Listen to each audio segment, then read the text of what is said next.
शकुंतला रावत आज बानसूर पहुंची, जहां उन्होंने अपने समर्थकों व कार्यकर्ताओं के साथ एक महत्वपूर्ण रैली की। इस रैली में शकुंतला रावत सैकड़ों गाड़ियों के काफिले के साथ बानसूर पहुंची।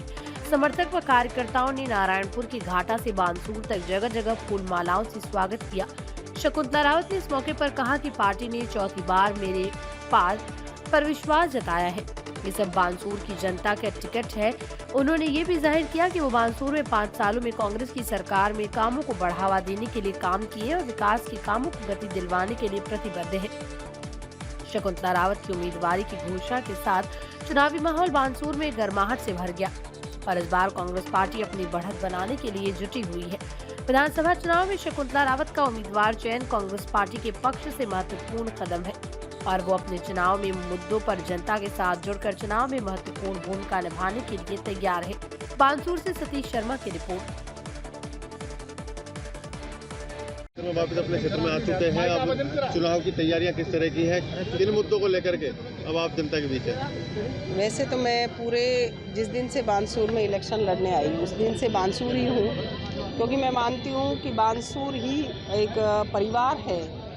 और जो पहले लोग आपस में कि भाई ये जाति है, ये फलाने जाति है, जाति का आधार था, अब विकास का आधार बन गया है बानसूर। आप देखेंगे कि विकास के पथ पर अग्रसर हो रहा है बानसूर। बानसूर कस्बे की व्यापारी यहाँ पर अधिक है, मंडी है, सब कुछ है, बड़ी बड़ी आप देखेंगे कि यहाँ शोरूम खुले हुए हैं। सारे व्यापारी की एक मांग चल रही थी इतने वर्षों से।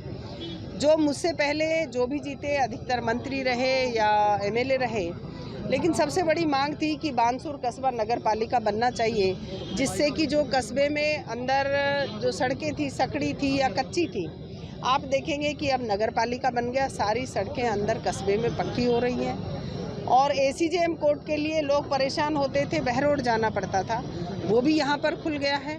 और कॉलेज के अब से पहले बहुत बार पत्थर लग चुके थे, लेकिन बिल्डिंग कभी बनकर तैयार नहीं हुई। अब हमारी बिल्डिंग बनकर तैयार हो गई है। आप उसको चेक कर सकते हैं, देख सकते हैं। इसमें कोई ऐसा नहीं है कि हमने कोई घोषणा करी हो। दूसरा, ट्रोमा सेंटर यहाँ बन रहा है, वो भी काम चालू है। करोड़ों का उपजिला अस्पताल, जो कि आज की महत्ती आवश्यकता है कि कई तरीके की बीमारियाँ फैल रही हैं, दुर्घटनाएँ घट रही हैं, तो हमें जयपुर जाना पड़ता है। तो बड़े अस्पताल का काम भी अपना यहाँ पर चालू हो गया है। और नारायणपुर में तहसील बनाना है, वहाँ पर अंबेडकर छात्रावास बन रहा है, नारायणपुर में बहुत बड़ा बन रहा है।